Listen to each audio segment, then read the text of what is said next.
சங்கத்து மக்களுக்கு வணக்கம். டெக்னாலஜி வளர வளர அதை யூஸ் பண்ணி ஸ்கேம் பண்றதும் வளர்ந்துட்டு இருக்கு. நம்ம எல்லாருக்குமே குறைஞ்சபட்சம் ஒரு தடவையாவது நீங்க வந்து ஃபெடெக்ஸ்ல உங்க பேர்ல வந்து போதைப் பொருள் அனுப்பிச்சிட்டாங்க, இல்ல சென்னை கோர்ட்ல இருந்து நாங்க உங்களை வந்து அரெஸ்ட் பண்றோம், இந்த மாதிரி ஏதாவது ஒரு ஒரு விதத்துல வந்து நம்மள பயமுறுத்தி அது மூலமா பணம் சம்பாதிக்கிற விஷயம் நடந்துட்டு இருக்கு. சரி, இது இது எப்படி இவங்க பண்றாங்க? ஒரு ஜெனரல் கைட்லைன்ஸ் என்ன? இப்படி இந்த மாதிரி வந்து உங்களுக்கு நடந்தா நீங்க என்ன பண்ணணும்? இந்த டிஜிட்டல் அரெஸ்ட்னா என்ன அப்படின்னு பார்த்தீங்கன்னா, ஃபெடெக்ஸ்ல இருந்து இப்போ சைனாக்கு வந்து உங்கள் பேரில் ஒரு போதை மருந்து போயிடுச்சு, அதுக்கு வந்து உங்களுடைய ஆதாரை தான் பயன்படுத்தியிருக்காங்க. வந்து வீட்டுக்கு ஜீப்லேயே வர்றாங்க, நாங்கள் இந்த டிபார்ட்மெண்ட்லேருந்து நேராகவே. ஆமாம், நேராகவே வந்து இந்த டிபார்ட்மெண்ட்லேருந்து வந்திருக்கோம், உங்களுக்கு மேலே இந்த இதெல்லாம் இருக்குது அப்படின்னு சொல்லி. அதுவும்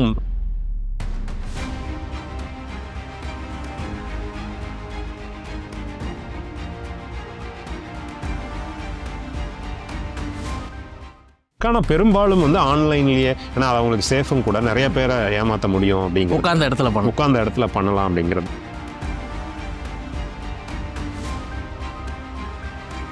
இப்போ எனக்கு ஒரு ஃபோன் வருது, நான் என்ன பண்ணணும்? முதல்ல வந்து எந்த அரசு துறையுமே உங்களுக்கு வந்து ஒரு வாட்ஸ்அப்லேயோ இல்லை ஃபோன்லேயோ உங்களை வந்து சார்ஜ் பண்ண முடியாது. உங்கள் மேலே நடவடிக்கை எடுக்கணும் அப்படின்னா அதுக்கு அவங்களுக்கு ஏகப்பட்ட ப்ரொசீஜர் இருக்குது. நமக்கே தெரியும் கோர்ட்டுக்கு போனால் எத்தனை மாதம் ஆகும் அப்படின்னு சொல்லிட்டு. இந்த மாதிரி டிஜிட்டல் அரெஸ்ட்டுக்கும் சொல்ல, உங்களுக்கு வாட்ஸ்அப்பில் வரக்கூடிய ஒரு ஃபார்வேர்டில் இருந்து நீங்கள் சோஷியல் மீடியாவில் பார்க்கக்கூடிய ஒரு வீடியோ, இன்னைக்கு வந்து லைவ் வீடியோவிலேருந்து எல்லாமே வந்து பொய்யா கூட மூலமாக பண்ண முடியும்.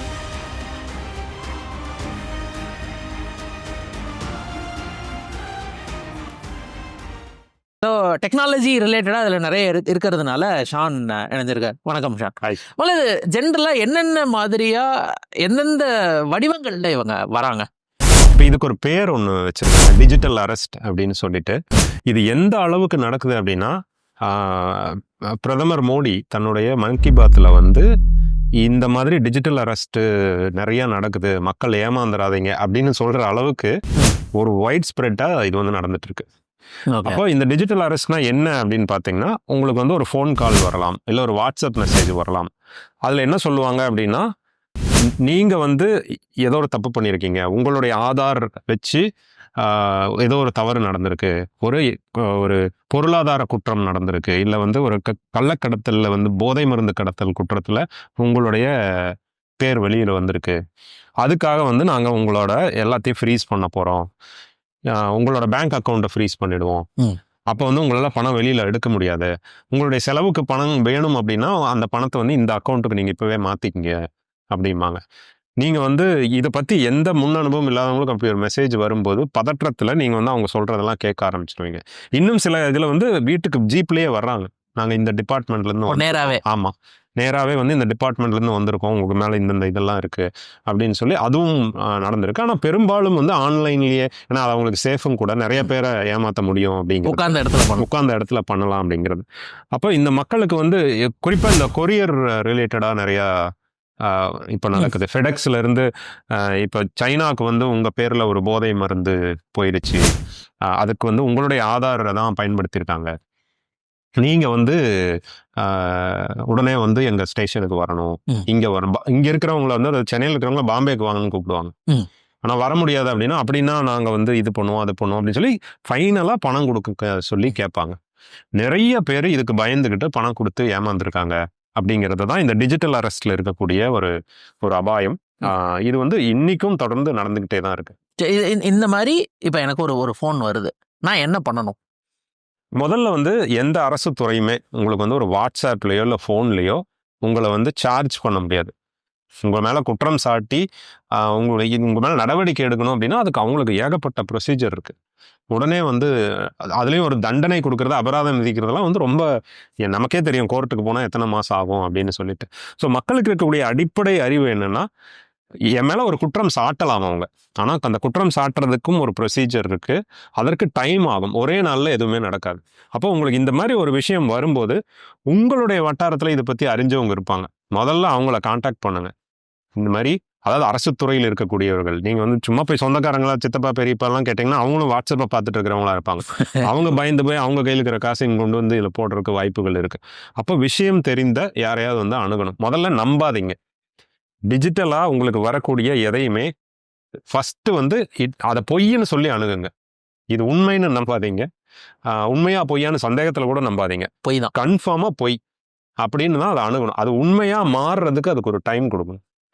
இது வந்து இந்த மாதிரி டிஜிட்டல் அரெஸ்ட்டுக்கும் சொல்ல, உங்களுக்கு வாட்ஸ்அப்ல வரக்கூடிய ஒரு ஃபார்வேர்டுல இருந்து நீங்க சோஷியல் மீடியாவில் பார்க்கக்கூடிய ஒரு வீடியோ, இன்னைக்கு வந்து லைவ் வீடியோல இருந்து எல்லாமே வந்து பொய்யா தான் ஃபேக்ல கூட மூலமா பண்ண முடியும். அப்போ ஆன்லைன்ல எதை பார்த்தாலும் பொய் தான் அப்படிங்கிறத ஒரு இதை வச்சுங்க. ரெண்டாவது, இது வந்து திரும்ப திரும்ப வந்து சொல்றது தான்,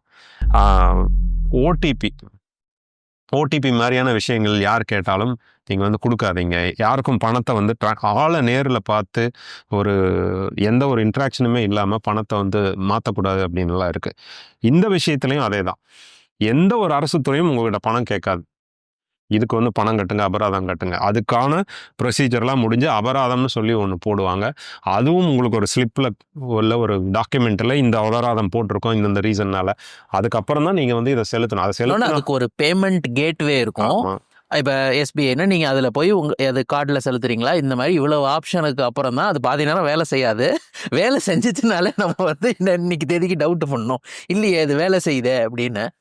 இப்போ இதில் இன்னொரு சிக்கல் என்னன்னா, இதை யாருமே வந்து அரசாங்கத்துடைய ஃபைன் அப்படின்னு சொல்லி கலெக்ட் பண்ண மாட்டாங்க. டிஜிட்டல் அரெஸ்ட் வரும்போது இதை லஞ்சமாக கலெக்ட் பண்ணுவாங்க.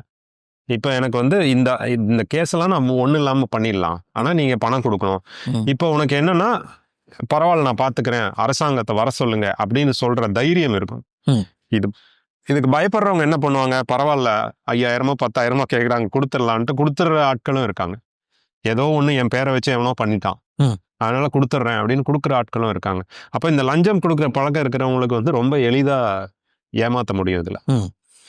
அப்போ மக்களுடைய மனநிலையில போலீஸ்னா கெட்டது, கோர்ட்டுனா கெட்டது, அரசாங்க துறைகள் வந்துச்சுன்னா நான் வந்து சிக்கணுன்னா என்னை வந்து உள்ள தூக்கி ஜெயிலில் போட்டுருவாங்க. இந்த அச்சங்கள் இருக்கிற வரைக்கும் இந்த மாதிரியான ஊழலை வந்து ரொம்ப என்னன்னா அவங்க வந்து நிஜ வாழ்க்கையில டிவியில பேப்பர்ல இந்த மாதிரி பண்ணிட்டு அரசாங்கத்திலே தப்பிச்சு போற பல பேரை பார்த்துக்கிட்டு இருந்தாலும் நம்மளுக்கு இன்னும் வந்து அரசாங்கத்து மேல ஒரு பயம் இருக்கதான் செய்யுது. இன்னொன்று வந்து இது உச்சநீதிமன்றத்தோட சமீபத்திய இதுபடி உங்களை வந்து அரெஸ்ட் பண்ணுறதுக்காக உங்களுக்கு வந்து வாட்ஸ்அப்பில் இது அனுப்பக்கூடாது. உங்களை அரெஸ்ட் பண்ணுறோன்னா நேராக வந்து உங்கள் கையில் இந்த காரணத்துக்காக உங்களை அரெஸ்ட் பண்ணுறோம் அப்படின்னு உங்கள் கிட்டக்க கொடுக்கணும். உங்களை டிஜிட்டலாக அரெஸ்ட் பண்ணுறாங்கன்னா நீ பண்ணியா அப்படின்னு சொல்லிட்டு நீங்கள் தைரியமாக இல்லை. எல்லா நீதிமன்றத்துடைய இதையுமே சம்மன்ஸ் வந்து நேரில் தான் கொடுக்கணும் அப்படிங்கிறது தான் சட்டமே. இப்போ சமீபத்தில் சீமான் வீட்டில் கூட அது பிரச்சனையாச்சு. அதாவது உங்கள் கையில் அது சேர்ந்துருச்சு அப்படின்னு உறுதிப்படுத்தணும். அதை உறுதிப்படுத்துறது தான் பெரிய வேலை. ஏன் வழக்குகள் தாமதமாகுது அப்படின்னா, அவங்கள நேரில் பார்த்து கையில் கொடுத்து அவங்க வாங்கிட்டாங்கன்னு ப்ரூஃப் அவங்களுக்கு வேணும். ஆமாம், அதுதான் வந்து வழக்குகளில் வந்து தாமதமாகறதுக்கான காரணமே. அதுக்கான காரணமும் இதுதான்.